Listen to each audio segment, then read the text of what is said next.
Bismillahirrahmanirrahim. Assalamualaikum warahmatullahi wabarakatuh. Alhamdulillahi rabbil alamin. Wa sallallahu ala sayyidina Muhammad wa ala alihi wa sahbihi ajma'in. Amma ba'd. Jamaah salat zuhur yang dirahmati Allah Subhanahu wa taala. Alhamdulillah siang hari ini setelah 1 bulan yang lalu kita berkumpul dalam majelis ini. Semoga Allah Subhanahu wa taala senantiasa memberikan kita kesehatan dan kesempatan untuk selalu bisa beramal soleh. Amin ya Allah, Allahumma amin. Salawat beriring salam terlimpah curahkan kepada Nabiyyuna Muhammad sallallahu alaihi wasallam.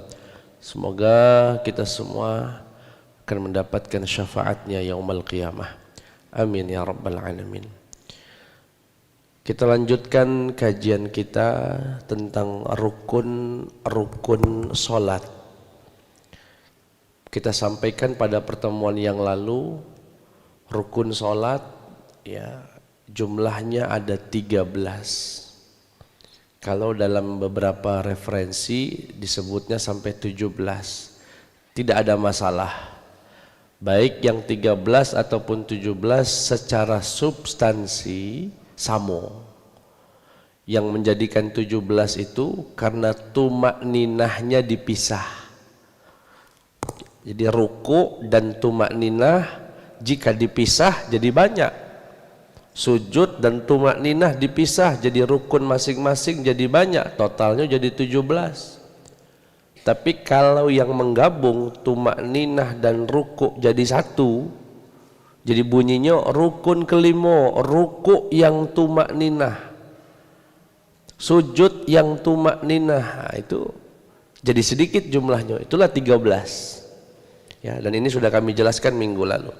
Kemudian yang 13 ini diklasifikasikan oleh ulama rukun sholat yang 13 ini menjadi 4. Ada rukun yang pelaksanaannya diserahkan kepada lisan berupa bacaan seperti baca Al-Fatihah, seperti baca tahiyat akhir. Jadi rukun sifatnya bacaan. Ini namanya rukun qauli. Ada rukun yang sifatnya gerakan, sujud, ruku, duduk. Nah, ini namanya rukun fi'li, rukun gerakan. Yang ketiga ada rukun yang sifatnya tidak ucapan, tidak gerakan, tapi ada di hati. Itulah niat, namanya rukun qalbi. Dan yang terakhir disebut rukun maknawi. Tidak ada di hati, nggak ada di lisan, nggak ada di gerakan tubuh, tapi diperhatikan. Artinya tidak boleh ditinggalkan. Apa itu? Tertib. Jadi melaksanakan rukunnya secara tertib. Nggak boleh sujud dulu baru ruku, salam dulu baru Al-Fatihah, nggak boleh. Harus berurutan. Ya, nah ini disebut rukun maknawi. Kenapa disebut maknawi? Karena kita tidak bisa nunjuknya di hati, tidak kate, di ucapan bukan ucapan, gerakan bukan gerakan, tetapi dia harus diperhatikan. Dan kita sudah jelaskan rukun qalbi yang pertama, yaitu niat. Saya simpulkan untuk, karena mungkin sebagian ada yang tidak hadir ya, atau mungkin tiap bulan ini ganti majelis, ganti uang ya. Kecuali Pak Haji ini yo jamaah tetap. Ya. Jadi yang pertama niat, dia rukun qalbi. Poin yang pertama, niat itu tempatnya di hati. Jadi niat itu harus di hati. Adapun lisan yang bunyinya usolli fardhu zuhri atau kalau puasa nawaitu shauma ghadin, itu bukan niat, itu namanya melafalkan niat. Boleh enggak Ustadz melafalkan niat? Boleh jika dimaksud untuk membantu hati agar tidak salah niat. Tapi nggak wajib. Andaikan nggak hafal usollinya nggak apa-apa, nggak hafal nawaitunya nggak apa-apa. Yang penting niat di hatinya tidak salah. Ya. Kenapa perlu dibantu lisan? Kadang-kadang kita ini saking sibuknya dengan dunia, tidak tahu kalau tadi itu sholat zuhur. Begitu takbir yang terbesit asar. Wih, zuhur. Atau cak kami nih, di mana tempat kami datang seringkali ditunjuk sebagai imam. Jadi jarang kami jadi makmum, Pak. Jarang niat. Sehingga setiap sholat Allahu Akbar, hati itu ngebesit aku ini imam. Padahal suatu kejadian, satu kesempatan aku makmum. Batal tidak sholatnya, Pak? Tidak sah. Aku berdiriat imam padahal aku seorang makmum. Nah disitulah aku butuh memantapkan hati dulu. Usolli fardhu zuhri arba'ah. Aku ini makmum, bukan imam. Allah. Ya, jadi boleh melafalkan jika niatnya membantu hati. Yang ketiga, kapan niat itu, Pak? Kapan seseorang harus mengutarakan niatnya dengan hati? Harus berbarengan dengan takbir. Gak boleh lebih dulu, gak boleh belakangan. Jadi begitu Bapak baca Allah gitu, Allah, disitulah ya Allah aku niat sholat zuhur gitu ya, fardhu zuhur makmuman lillahi ta'ala. Allah, makanya takbirnya itu kadang-kadang tidak boleh terlalu cepat, jangan Allahu Akbar. Kapan dia niat? Tapi jangan terlalu lama. Allah,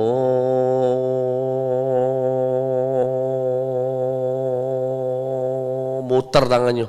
Allahu Akbar, lama. Itu was-was nantinya. Simpel saja. Allahu Akbar. Nah, saat Allah itu sampaikan. Nah, diniatkan. Pertanyaannya, apa yang harus terbesit dalam hati saat niat? Kan kalau redaksinya kan panjang sekali itu, Pak. Usolli fardhu zuhri arba'a raka'atin mustaqbilal qiblati adaan makmuman lillah. Panjangnya. Padahal yang wajib terbesit dalam hati saat niat yang berbarengan dengan takbir tadi cuma 3 saja. Nama kegiatannya apa? Sholat. Nama sholatnya apa? Hukum sholatnya apa? Jadi apa kegiatannya? Namanya apa? Hukumnya apa? Jadi kalau Bapak sanggup mengucapkan usolli fardhu zuhri, itu sudah cukup 3 itu. Usolli saya sholat, fardhu hukumnya, zuhri nama sholatnya. Masalah mustaqbilal nggak wajib, arba'a raka'atin nggak wajib, adaan qadaan nggak wajib. Yang meski terucap ada 3. Aku sholat fardu zuhri. Tambah 1 lagi kalau dia jadi makmum, makmuman lillah. Jadi begitu Bapak, Allah, aku sholat fardu zuhri makmuman lillah. Cukup untuk mengutarakan niat. Nah ini yang kita bahas pada bulan lalu. Ya semoga sebagian masih ingat. Sekarang yang kedua, rukun yang kedua termasuk rukun fi'li karena bentuknya gerakan. Apa itu? Al-qiyamu ma'al qudrati fi salatil mafruḍah. Berdiri bagi yang mampu pada sholat fardu. Berdiri ya bagi yang mampu pada sholat fardu. Perhatikan Pak, pada sholat fardu. Artinya kalau sholat sunnah boleh duduk Pak, walaupun Bapak mampu. Pengen sholat ba'diyah nih, dari zikir tadi, doa, aku nak sholat ba'diyah. Bapak tidak galak berdiri misalnya, pengennya sholatnya sambil duduk, nggak ada masalah, sah. Karena berdiri pada sholat pada sholat sunnah bukan rukun. Rukunnya pada sholat fardu. Kalau sholat fardu wajib berdiri jika berdasarkan hadis Nabi, sholli qa'iman, sholatlah berdiri. Fa illam tastati', kalau tidak mampu maka duduk. Fa illam tastati' fa ala jambin, maka berbaring. Tidak bisa berdiri, duduk, tidak bisa duduk, berbaring. Nah cuma Pak, nah ini yang perlu diperhatikan, yang sering kejadian, sering salah dilakukan oleh jamaah yang katanya tidak sanggup berdiri. Perhatikan Pak ya, mohon disampaikan juga kepada kawan-kawannya. Apa itu? Wa idza qadira al-musalli 'ala al-wuqufi fi ba'd salatihi wa 'ajiza fi ba'dha al-akhar waqafa haitsu yumkinuhu dzalik wa jalasa fi sairiha. Perhatikan Pak, ada orang mau sholat, dia ini tidak mampu berdiri lama, tapi saya tanya, Bapak sanggup nggak berdiri 1 menit aja? Sanggup kalau 1 menit Ustaz. Ya sudah, nah saya praktekkan saja Pak ya, nggak tahu bisa diikuti Ustaz ya. Mungkin bisa ambilkan kursi Kak Sofian. Kak Sofian, ini Pak.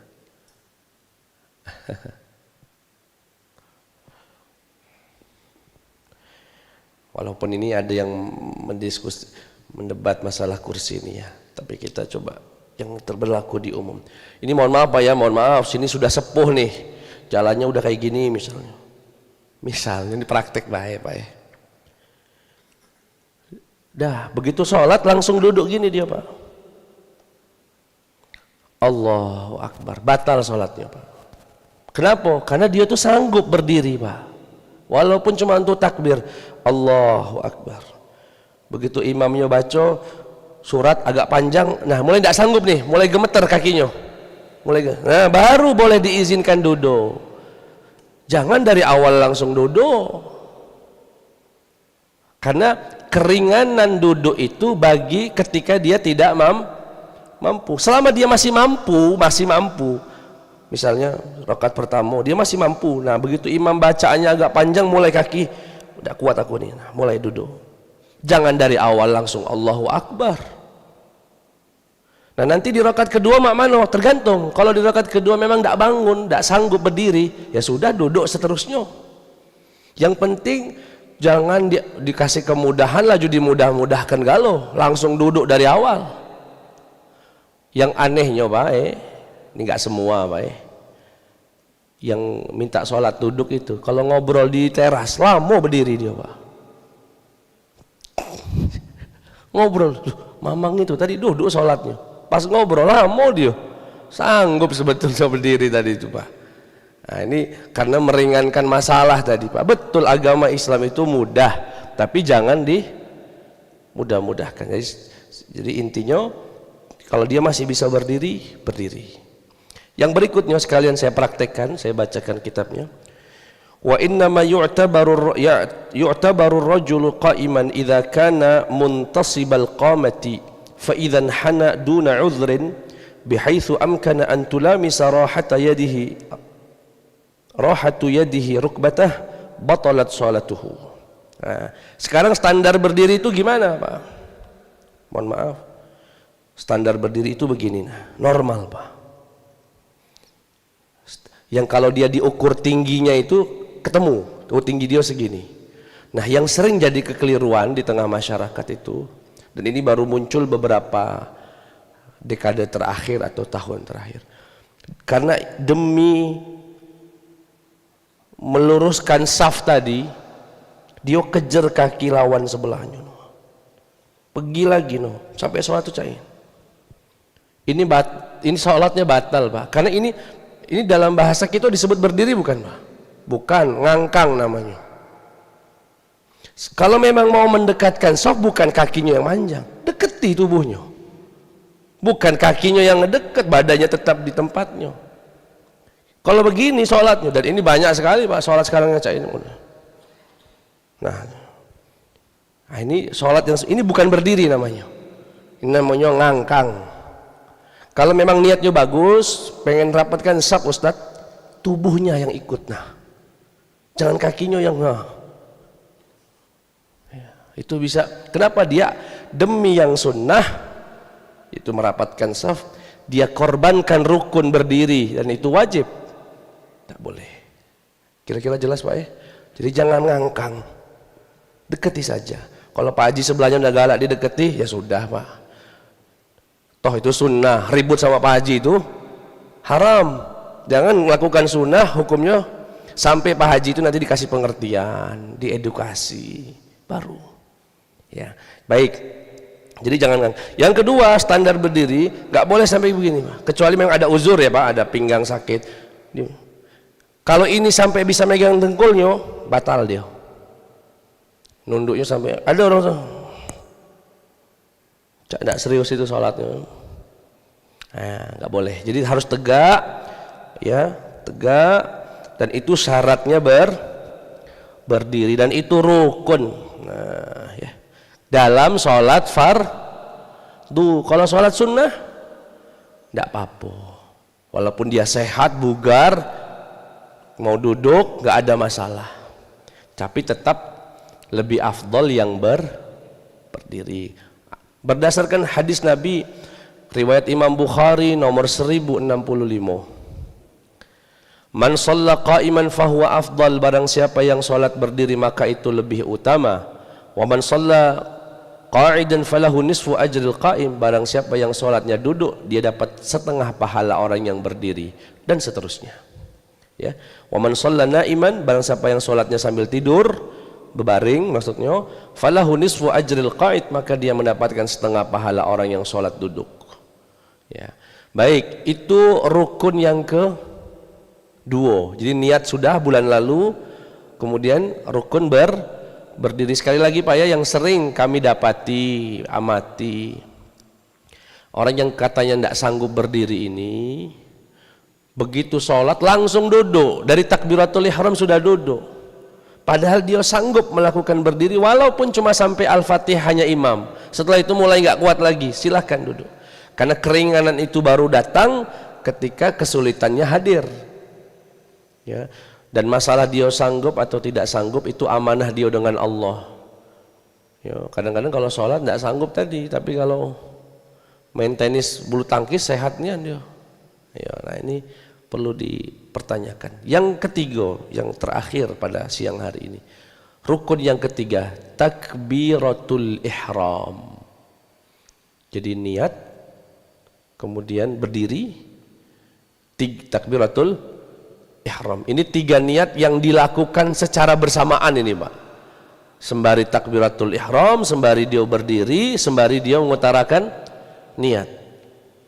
Nah, takbiratul ihram disebut takbiratul ihram. Takbir yakni Allahu Akbar. Ihram satu akar kata dengan haram. Maksudnya apa? Takbir yang menandakan keharaman yang tadinya halal. Ngobrol sebelum sholat halal. Bapak nanya apa kabarnya, sehat. Begitu Bapak Allahu Akbar, haram ngobrol. Makan minum tadinya halal, begitu takbiratul ihram haram makan dan minum. Makanya disebut takbiratul ihram. Ihram itu haram lah gitu ya gampangnya. Takbir yang menandakan batas waktu ya, yang tadinya halal menjadi haram. Nah, yang haram ini kapan halal lagi? Ketika salam.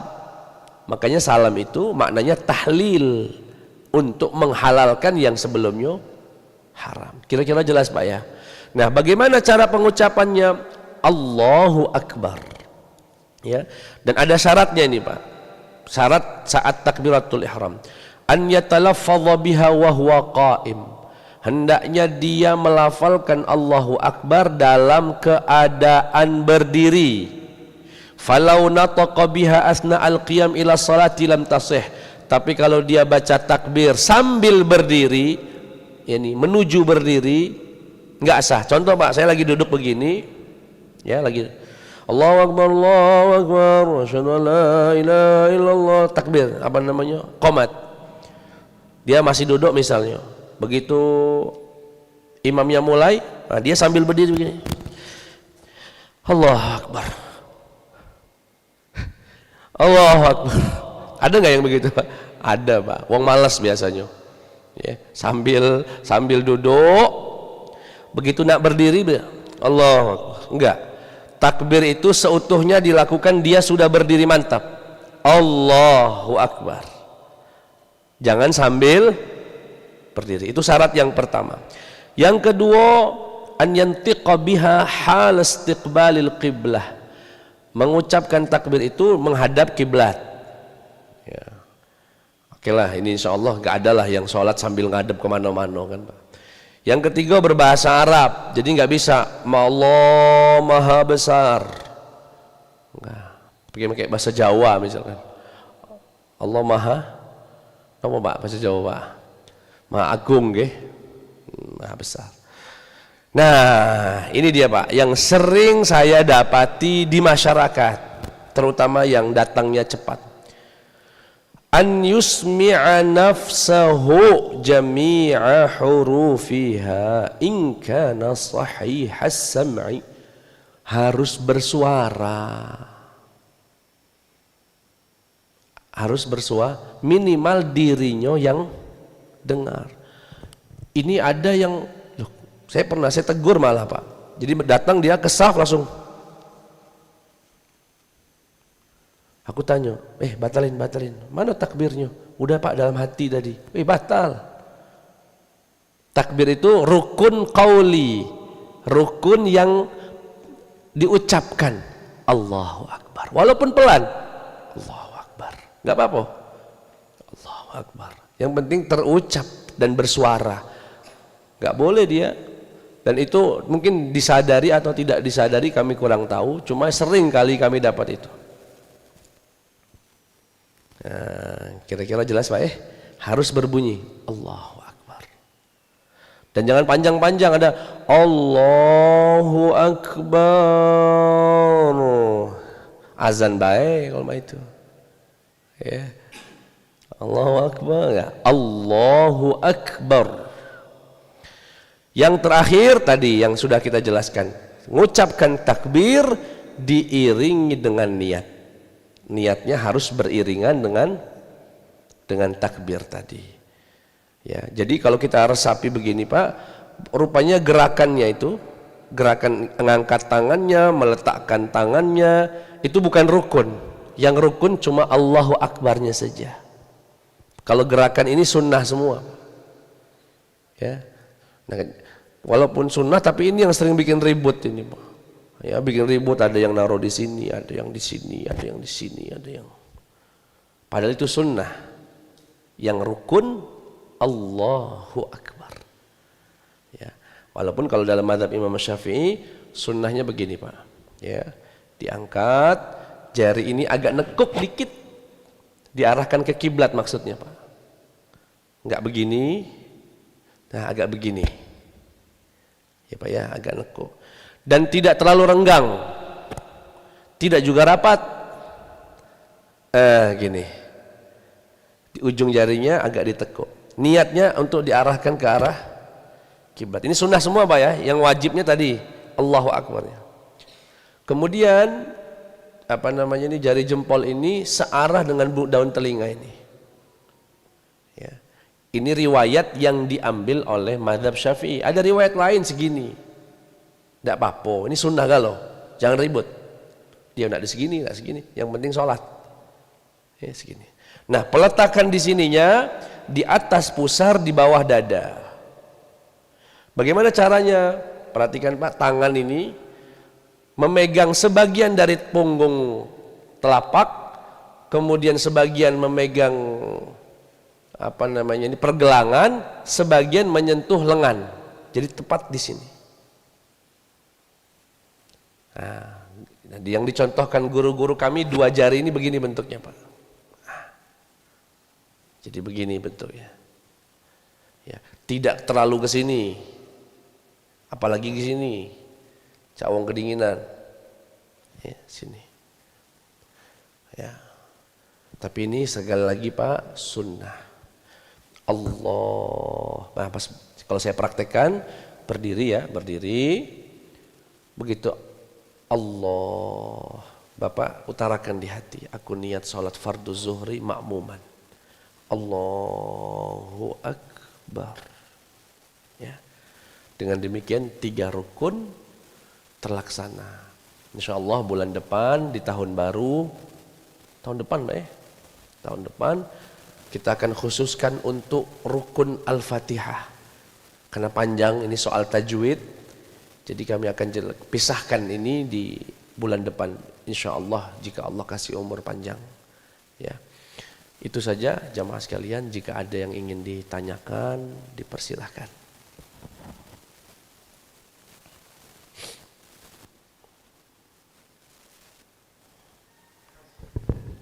Assalamualaikum warahmatullahi wabarakatuh. Waalaikumsalam. Izin Pak Ustaz, ini masalah puruk mungkin. Ini walaupun kita fokus ke arah 1 meter kiri kanan itu pasti kita melihat. Seperti kata Ustaz tadi yang melebar kaki itu, saya pernah tegur itu, tapi dia tidak singgung kan. Betul dia, pakai lepis juga kan malah. Nah itu yang harus terjawab oleh Ustaz kan. Yang saya tanyakan itu, ini apa ada hadisnya yang dia tahiyat itu mungkin bukan rukun, dia ngebor. Ada yang kayak mancing. Nah kita kelihatan Pak kalau duduk itu, kalau sebelah kiri. Nah ini mengganggu maksudnya dalam rangka tumanina. Itu yang kedua, adab doa itu gimana dok? Ada yang mengangkat tangan, ada yang sambil nyatang gini. Ada yang dia gini. Saya kan dalam rangka tumanina dan kita belajar, kena pengaruh umur mungkin saya ini sudah 70 lebih kan.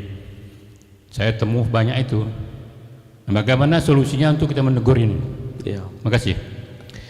Pertama begini, Pak Haji umur 70 berapa Pak Haji? 76.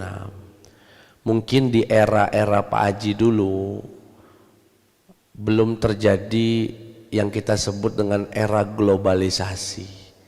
Masih satu pandangan gitu Pak ya. Masih mazhab Syafi'i di Indonesia itu masih murni, belum kemasukan macam-macam. Nah sekarang ini Pak Haji budak-budak muda terutama generasi kami yang tidak ngaji di pondok, tidak ngaji di lembaga resmi, kan ngajinya dari YouTube, ngajinya dari artikel otodidak, dia baca sana, akhirnya macam-macam sekarang sholat. Nah hati kita harus lebih terbuka juga Pak Haji. Selama yang berbeda-beda tadi masih dalam koridor 4 mazhab, insya Allah tidak ada masalah. Termasuk yang gerak-gerak ini, ya, tidak perlu kita tegur, tidak apa-apa. Ini mazhab Imam Malik, ya, mazhab Imam Malik. Nah, ya, cuma kalau kita mau konsisten, mau ikut satu mazhab, ya, maka jangan ucapkan asyhadu an la ilaha illallah dan seterusnya. Ustaz, saya nggak mau ikut mazhab Malik, nggak mau ikut mazhab Hambali, nggak mau ikut mazhab Hanafi, saya mau ikut Rasulullah. Loh, memang yang 4 ini ikut Injil? 4 mazhab ini ikut Rasulullah semua Pak. Ya, cuma karena kita tidak bisa langsung mengikuti Nabi, karena kalau mau ikut Nabi langsung Bapak pegang Sahih Bukhari, isinya bahasa Arab galau Pak. Artinya Bapak harus punya nahwu shorof, harus belajar ya ilmu usul fikih agar bisa baca hadisnya Nabi, dan harus tahu sejarah, karena dalam sejarah hadis itu ada yang sudah direvisi sama Nabi, namanya nasikh mansukh. Ada hadis sudah dibatalkan Nabi Pak. Kalau nggak tahu itu, nanti Bapak baca hadis, kebetulan hadis itu memang sudah dihapus, sudah nggak berlaku, cuma tetap masih ada. Akhirnya Bapak perlakukan itu macam-macam salah. Intinya butuh perangkat lah. Saya bisa bahasa Indonesia, bisa dikasih buku kedokteran sama orang spesialis, nih bacalah ortopedi misalnya, bacanya bisa nyambung nggak Pak? Nggak nyambung, karena butuh perangkat untuk bisa baca itu. Saya bukan orang teknik sipil, nggak tahu ilmu-ilmu dasar dalam teknik sipil, dikasih sama seorang insinyur, tolong baca ini, bisa bacanya, tapi memaknai, memahaminya, menganalisanya tidak bisa, harus punya perangkat. Sama Quran hadis juga begitu, bacanya mungkin bisa, menafsirkannya butuh ilmu, sabab nuzulnya harus tahu, kaidah Arabnya. Nah karena kita tidak tahu, melok sama yang tahu. Yang tahu inilah yang disebut mazhab tadi Pak. Jadi ikut mazhab itu sebetulnya kembali kepada Quran dan hadis, cuma tidak langsung. Kenapa tidak langsung? Tidak bisa. Jadi melok uang samo. Ya, kurang lebih begitu ya. Jadi Pak Haji mungkin apalagi di Bank Raya ini kan bisa dikatakan sentral untuk lingkungan sini. Jadi wong macem-macem aliran sholatnya di sini, ya sudah, kita legowo selama tidak mengganggu. Ya, selama itu masih dalam koridor aman. Kecuali sholatnya nggak pakai sujud lagi. Nah, ini lain cerita. Ya. Yang kedua masalah adab-adab doa ya. Sebetulnya adab doa yang disebutkan oleh Imam Ghazali itu sampai 10 ya, tapi yang Pak Haji ingin tanyakan tadi masalah ngangkatnya nih Pak, memang ya wong males itu tuh Pak Haji. Ada yang salat sama ada yang mikir ada yang begini Pak, amin amin, ada yang sikonya amin, sikonya main WA, aduh amin amin amin. Ya, ini mah wong males sebetulnya. Kalau serius ya begini, angkat tangannya. Boleh terpisah begini, boleh begini. Ya. Ada yang begini, ada yang setengahnya naik, setengahnya turun. Ini macam-macam. Ada juga. Ya. Itu soal adab dan soal kemalesan gitu Pak ya.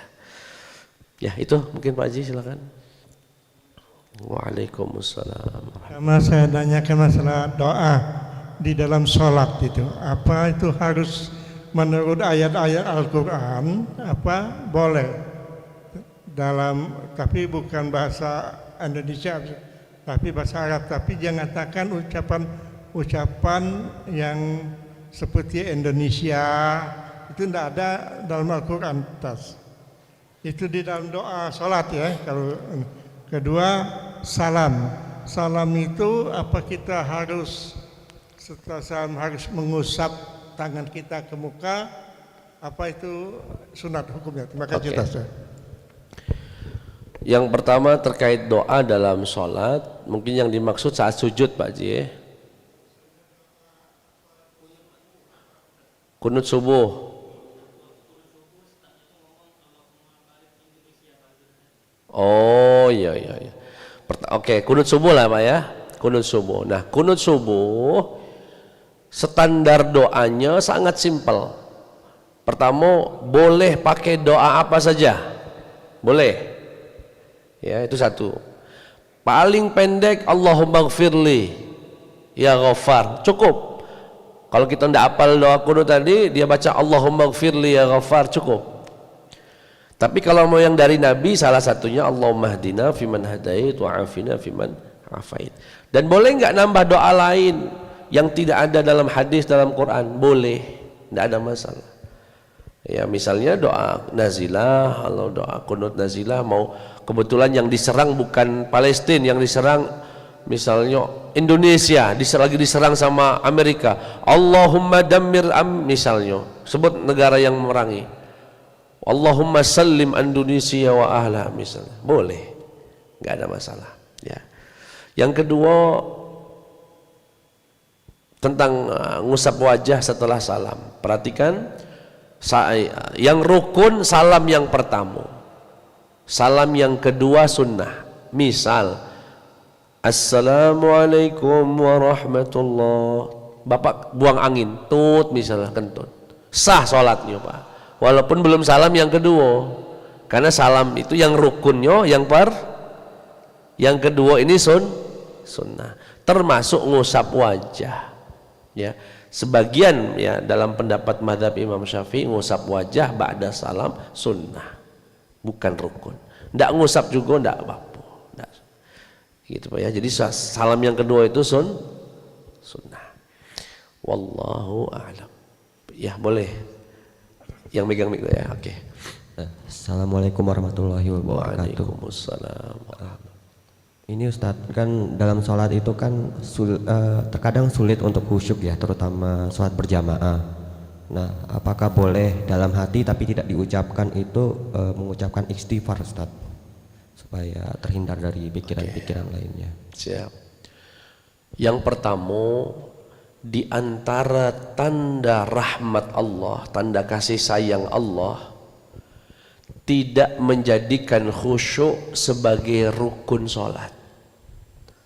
Andaikan khusyuk itu rukun sholat Pak, batal gak lo? Termasuk imam tadi Pak, imam zuhur tadi. Aku maksudnya.